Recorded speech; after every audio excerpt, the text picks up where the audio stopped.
Um, Hi everyone.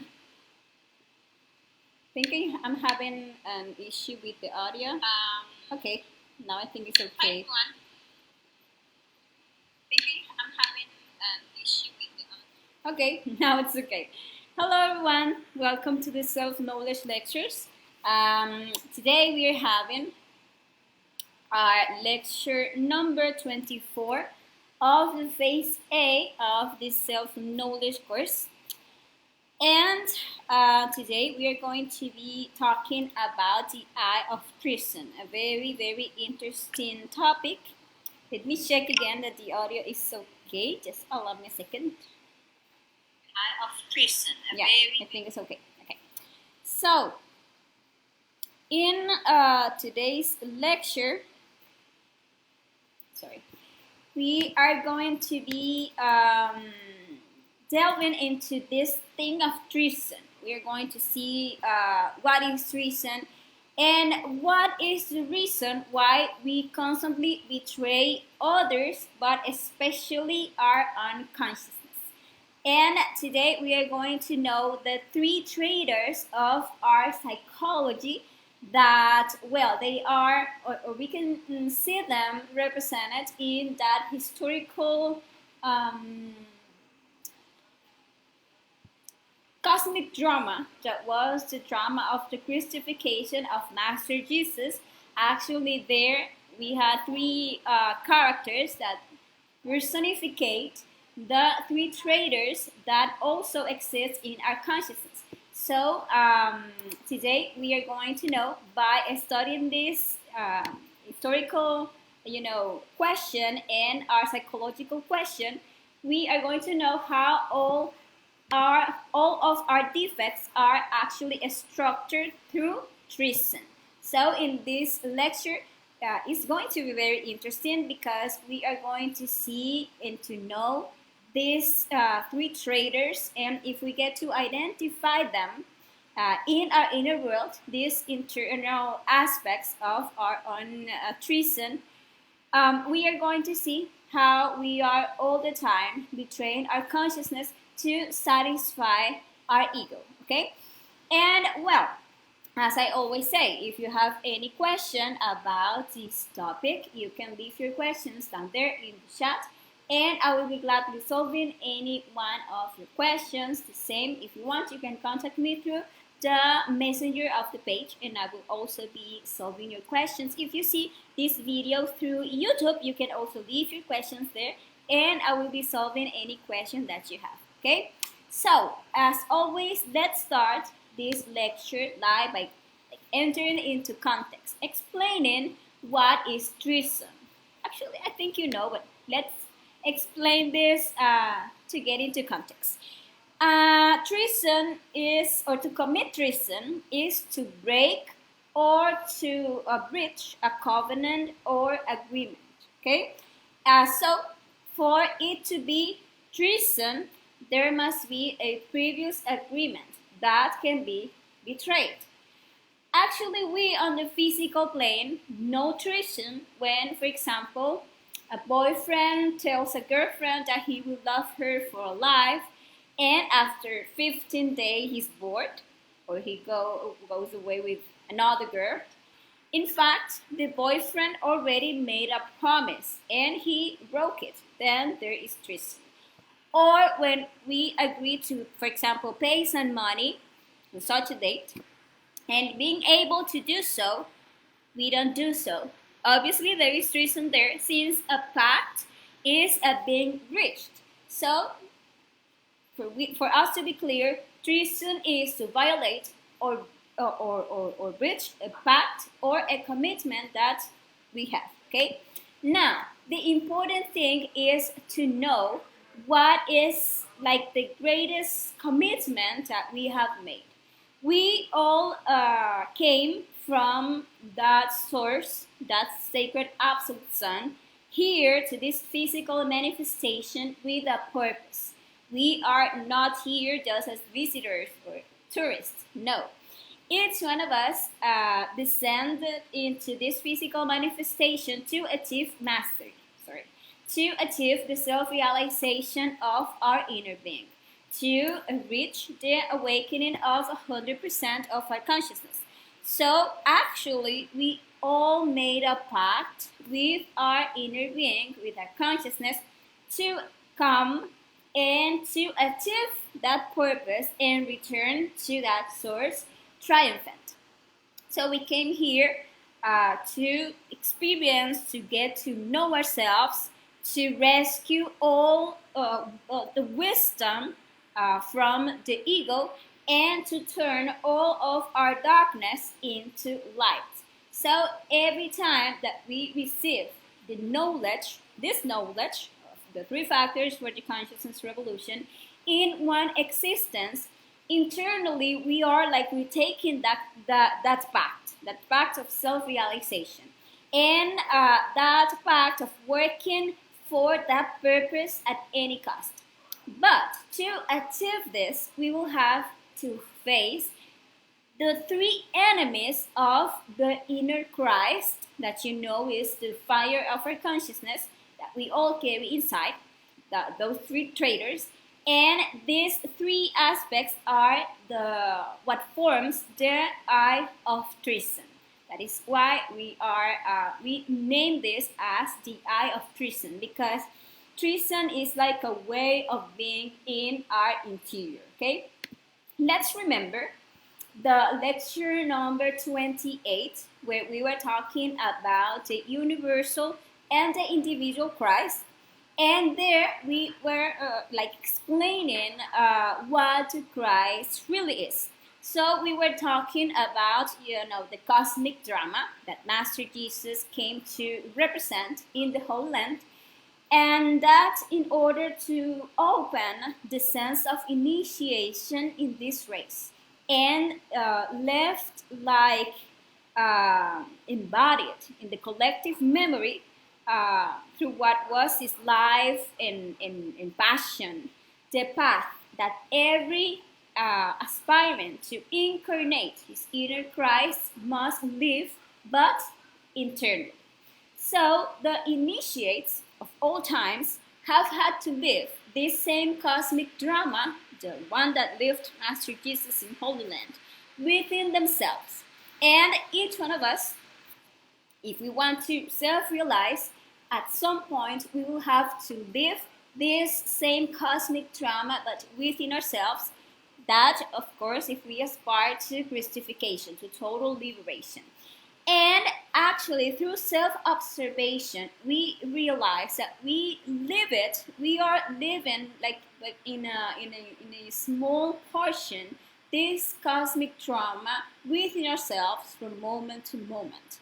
Ultimately, the Christ is our unconsciousness that is born in us, that grows up in us. It grows up in us, and that has to get all the merchants out of this temple that is our physical body. We know that, the temple of the Holy Spirit, that is our sexual creative energy, is our own body.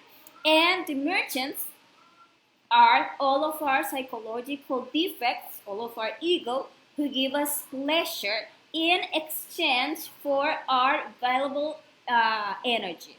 Okay? And the Christ, our consciousness, must eliminate all of those undesirable elements that we carry in our interior, and all those psychological aggregates in our interior. Of course, they hate the Christ. They hate the light because they themselves are darkness. So they hate consciousness to death, and they actually cry out for crucifixion for our internal Christ. So today we are going to see how we are actually crucifying our intimate Christ, which is our consciousness, at every moment. So we are going to see, so I was saying, like the relationship between what happened historically with what happens from moment to moment inside us. Okay, so we need to understand that the cosmic drama is not exclusive to a master. It is for all of those who want to crucify themselves, because the Christ is a force of our consciousness. Okay, so let's see. Let's remember that the Christ was rejected by the priests, the elders, and the scribes. And the priests, you can see that they hate him. They hated him, and that is to say that they don't understand him. They want the Lord of perfections to live exclusively in time, according to all of their dogmas. And the elders, at that time, that are like the inhabitants of the earth, that are like the good owners of their house, the judicious people, the people of experience, they actually hated the Christ. The Christ of, because the Christ is like a rebel, you know? Sorry. And he doesn't want to live in the world of their habits and all of their old-fashioned customs. All of those reactionary and petrified customs, of all these elders. And the scribes of the temple, and you're going to see that all of this has a relationship within us. And these scribes of the temple are the rocks of the intellect. And they actually abhor the intimate Christ because he himself is the antithesis of the Antichrist, which is the intellectualism. And he is like declared enemy of all that heap of theories that abound so much in this market of bodies and souls. And well, likewise, if we want to develop our inner Christ, we will have to face our own priests, our own elders, and the scribes of the temple that lives inside of us. Our priests are all of our fanatic selves in our puritanical, our celibate, our sex-hating selves that reject to see that to develop the inner Christ, it is necessary, absolutely necessary, to make a sexual work. So inside of us, we're going to find that force of the ego that rejects to understand and to comprehend that if we want to awaken our consciousness, we need to make a serious work with our sexual energy. And we need to achieve chastity. And we need to practice actually a lot of sex, but of suprasexuality. And those are the bits inside of us that we need to face if we really want our consciousness to develop in us.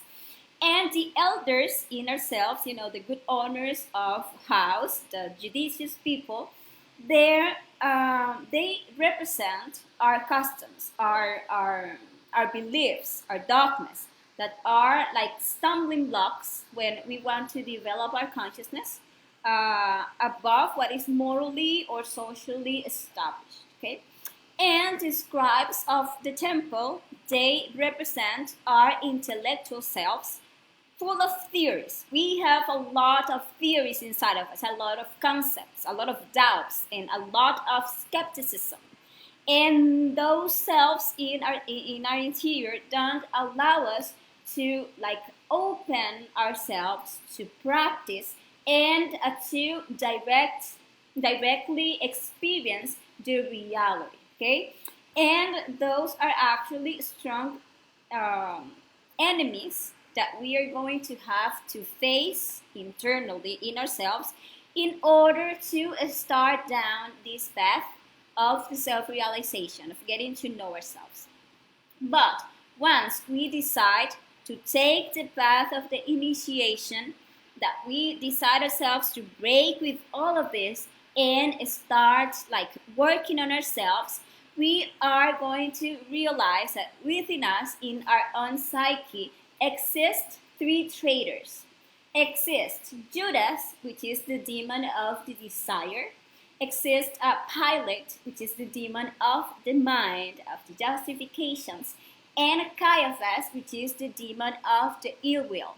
And you're going to see that they will constantly be leading us to betray this inner path. Okay? The first one, so let's like detail each one of them.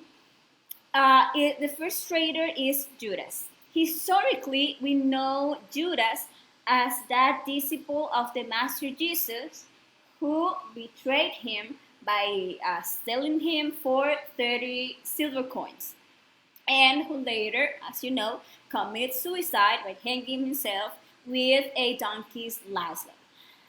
But it is important to clarify, and this is very important, that Master Judas only represented the character of traitor in that cosmic drama, because he is a self-realized master.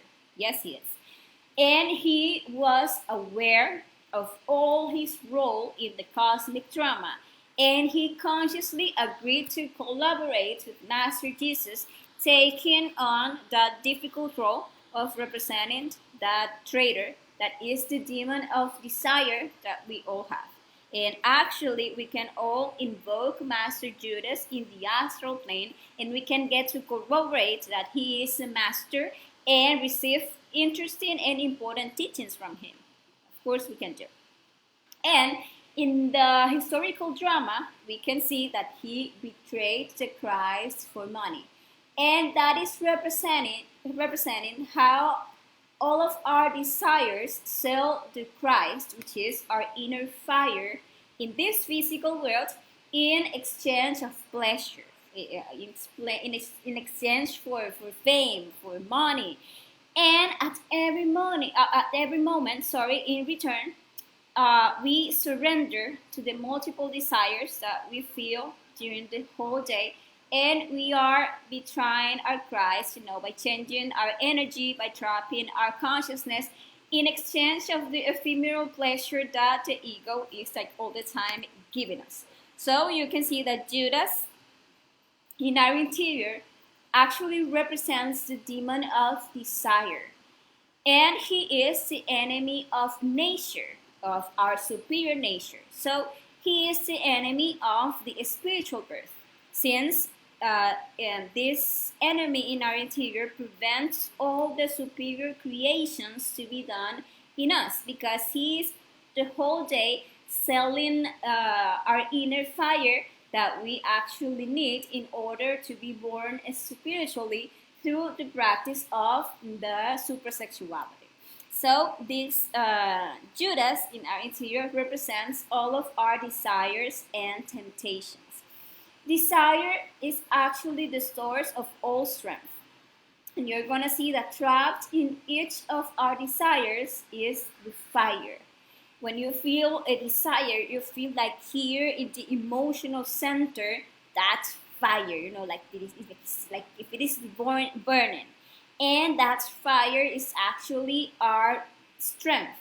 And if we don't deny our desires, we will never have the fire that we must bring to our practices of sexual transmutation, and we are going to spend like years doing the practice, but without really achieving any real progress.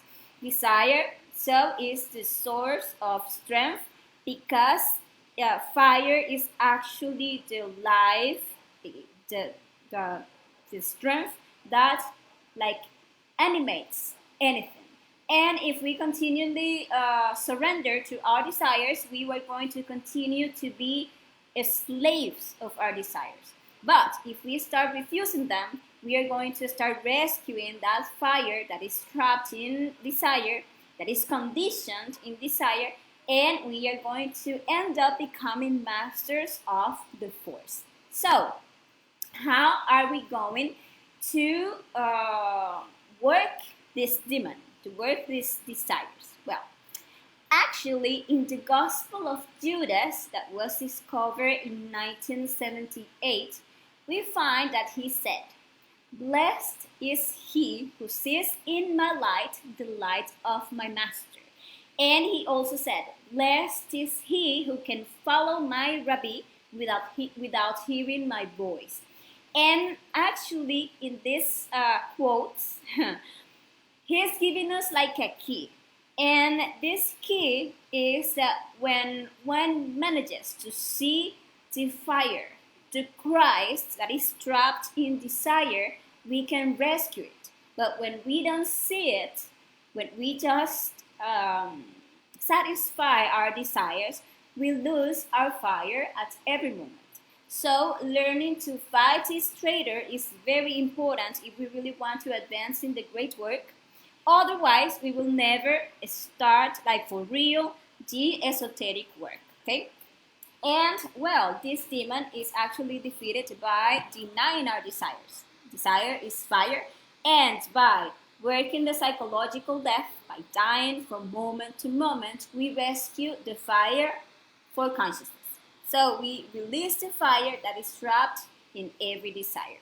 And you need to see that during the day, we actually have thousands of desires. Desire to fight, desire to criticize, desire to watch porn, to masturbate, to fornicate, desire to have any type of idle conversations, desire to drink, desire to smoke, desire to eat, etc., etc. And trapped in each of our desire, there is a portion of our Christic fire, of our consciousness that we must rescue. So if we defeat this demon, we are going to be able to start to create in ourselves, those existential bodies of our being. Well, that is the first traitor. That is Judas. The first thing that you feel when you are going to betray is a desire. Okay.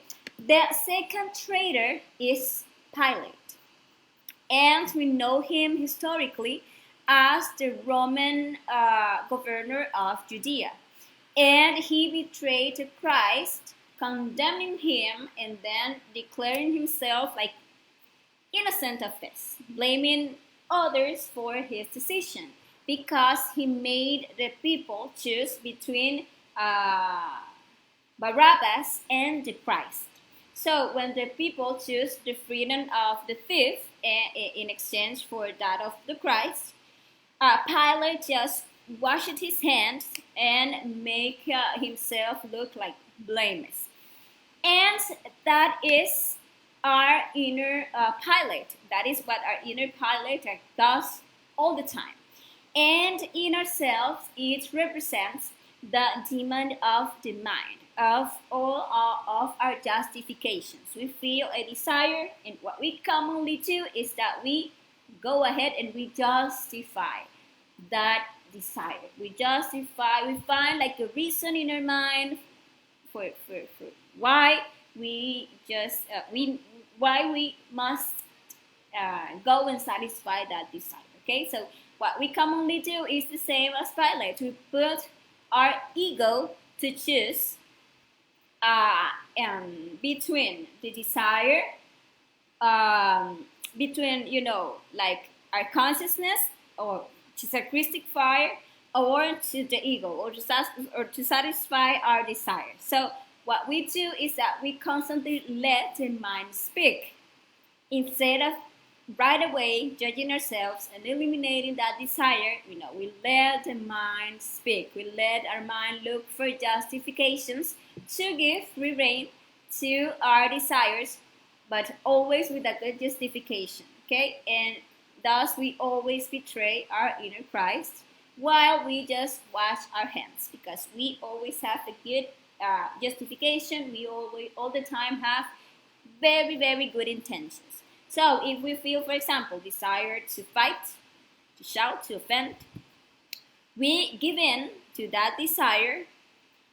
We fight, we yell, we offend, but we justify ourselves like by blaming the other person, that he was the one that made me react like that because he said that thing or he did that.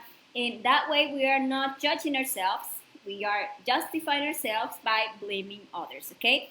And that is what we do like all the time. So we always have a good, perfect excuse, okay? And for example, that we feel the desire to take something that doesn't belong to us, and we give in to that desire. But first, we justify ourselves, saying, for example, by saying that we needed that, or that the owner actually didn't need that so much, or that it is not something so valuable anyways, okay? Or that anyone is going to notice it. And so we are like there looking for any justification to give in to our desires. That we feel, for example, a desire to spill our sexual energy. We go and we do it, and we justify ourselves with the fact that it will be, for example, the last time, or that achieving chastity is something like very difficult. In that way, we are finding any excuse to not deny ourselves our desires, and we all the time end up betraying our consciousness. Allow me just.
Sorry. Um, um, we were talking about the justifications, and well, you know that we all have a lot of justifications. Our mind contains a lot of concepts that support and justify our bad actions. This trader is like the intermediate between the desire and the action, the actual process of treason. Because we first feel the desire, then we justify ourselves, and then we do that we shouldn't do, or we stop doing that we should do. And we end up treasoning our consciousness or any person. And this demon of the mind, is the enemy of the wisdom, because through the understanding and the elimination of our psychological defects is from we take like the wisdom out of it. So this demon is actually the enemy of wisdom, because he always finds a way out, a justification to for us to remain the same, for us to never get to judge ourselves ruthlessly and to eliminate our psychological defects. So this demon doesn't allow us to die in ourselves, to practice a psychological death, because we are never guilty. Yeah, the guilty ones are always others, or life, or God, but never us. That is the problem with this demon that we all have here in our mind. Now, how to work this traitor? How are we going to fight this demon so we stop betraying our consciousness through this constant justification? Well, very easy. We must stop justifying ourselves. We have to broadly judge ourselves. We must not accept loopholes. We must become serious with our inner work. We shouldn't feed the intellect with so many theories, with so many concepts, so that we are able to start like integrating our minds. Let's remember that the best way of thinking is not thinking. And with all the intellectualism that we have, the mind has degenerated and is no longer silent.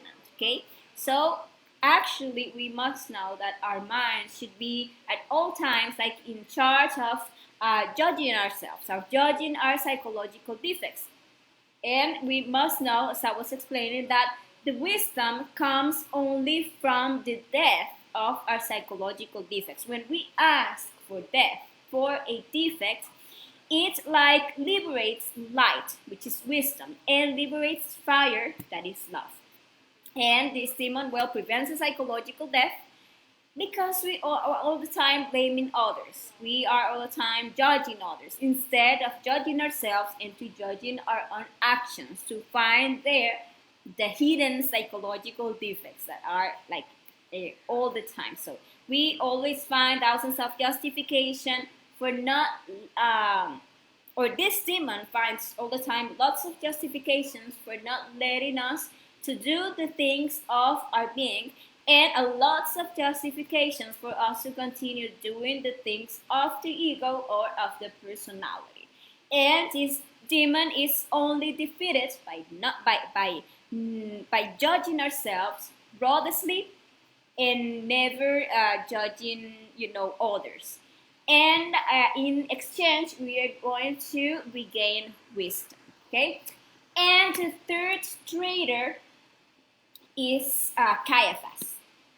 Caiaphas historically was a Jewish high priest who, when knowing who the Christ was, felt like threatened in like his power and sought the crucifixion of Master Jesus. So he knew who Jesus was, and he yet condemned him. So he acted like a weak and ill will, And actually, this third traitor is the most dangerous of them all, and he just represents in us our ill will, and it is manifested when knowing what we should do, or knowing that we should do something, we don't do it. Okay, and knowing that we shouldn't do something, we go and we do it. There is our ill will.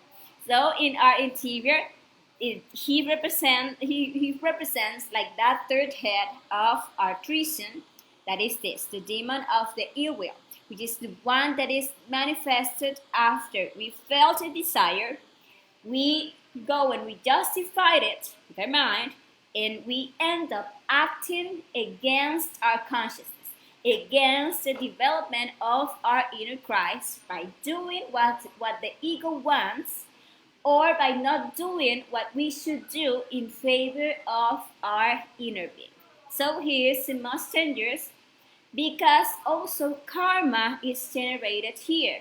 Karma is not generated in the mind or in our desires, but in what we do against others, or what we don't do in favor of others. Okay, so he is the enemy of the truth, because if the truth is the being, let's say that it is the enemy of the being.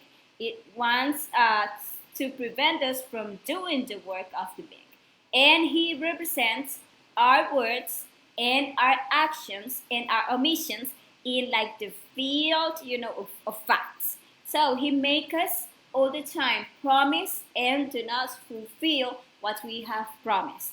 He makes us to waste our time on little things that are of the least importance, are not of the least importance, and he doesn't let us to practice anything, because this demon in us actually wants, as he feels like the leader, he wants to self-realize, but without working, because that is the ill will. Ill will is actually a lot of laziness.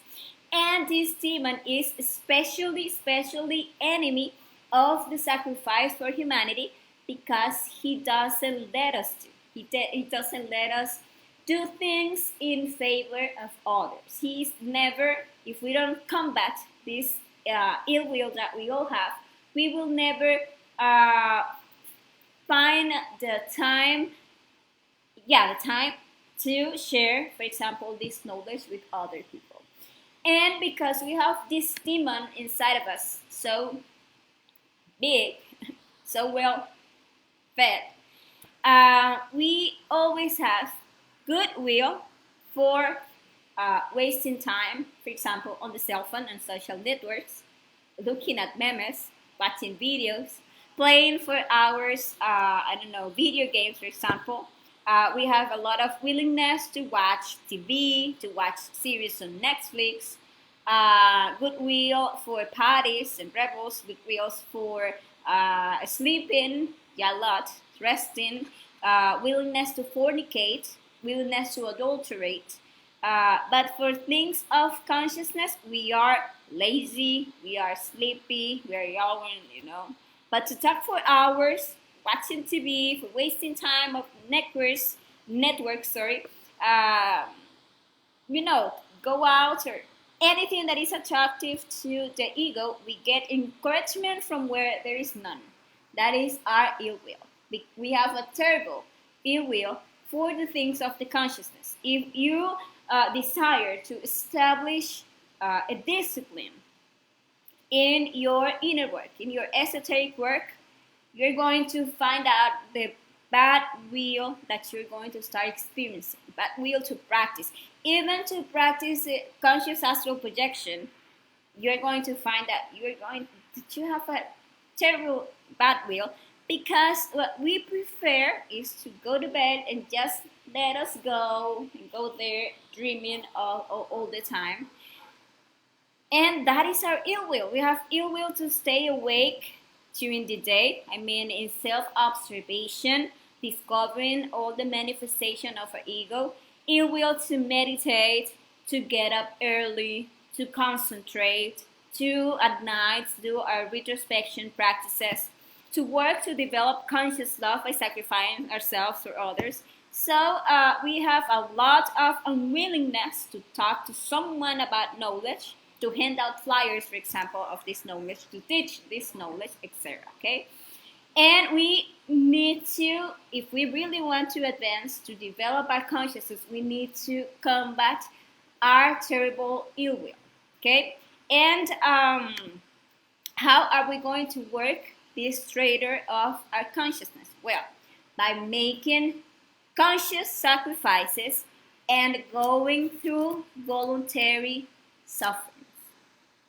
What are a conscious sacrifice? Well, to consciously stop pleasing the ego, failing to do what the ego wants, and doing the things of the consciousness. In that way, undoubtedly, the ego will suffer. Of course, it will suffer. But we are also going to eliminate those feelings of suffering, and we are going to release from them the fire, the Christ that is trapped there. And in that way, we are going through voluntary suffering by withstanding the pressure and the resistance of the ego. For example, the desire that is always submitting us and letting us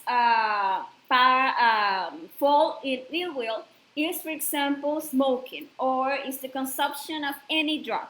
So when we feel the desire, we feel that fire that moves in us, making us want to fall once again, smoke once again, to take that drug once again. Okay, if we at that point refuse that desire, we refuse to indulge desire, we defeat the first traitor. And if we don't justify ourselves, instead we judge that psychological defects, we recognize that it's actually a psychological defect that is moving in us and that it must die, and we beg the Divine Mother to eliminate it. We don't justify ourselves, we there defeat the second traitor. And if we refuse to feed, to do it, and we there resist like the pressure of the self, this suffering, and we start eliminating that anxiety, all that suffering that these selves are generating in us by not being able to feed the ego, start suffering suffering in us. We consciously and voluntarily go through that process of suffering of the ego. We are defeating the third traitor, and we from that, rescue a lot of power, a lot of strength, a lot of wisdom, and we reach the truth. Okay, the truth about that. We free ourselves, and we free that fire that this vice of that of smoking or any drug had conditioned. We are not surrendering our energy to be crucified by the ego, but rather we are liberating it. And once we defeat this demon, we find the truth and we achieve wisdom. Okay? And here you can see how we find the three traitors within ourselves in our three brains. In our emotional brain, we find our Judas, as here is where all desires arise. In our intellectual brain, we find our pilot, as we currently use our mind to justify our ego, and is in our motor instinctive sexual brain where the ill will manifests. So we must be constantly self-observing ourselves, watching our mind, our emotion, and our sex to be alert, and when any defect wants to manifest by making us feel a desire, by taking us to betray our consciousness, to crucify our inner fire, we deny ourselves the desire, and we don't justify ourselves, and we don't fall into ill will. And in that way, if we do that all times, we are going to be constantly recovering consciousness, and we will be able to bring this inner work to its goal, to its completion. Okay. And now there are, to finish, there are some acts that are known as treason to the inner work, which we must take into account in order to never fall into these errors that can cost us the loss of the right to find the way through many existences. One is mixing the knowledge with pseudo-esoteric things, as we studied in lecture 25, remember? And because that way we are perverting the pureness of the teaching for us and for others, and we are deviating our path and the path of others. Another one is having received this knowledge and having begun to work, we decide to betray the work when we identify ourselves with the things of the world and we withdraw from our inner work. That way, living, the esoteric work. Okay, and also we commit treason to the work when we fornicate at will.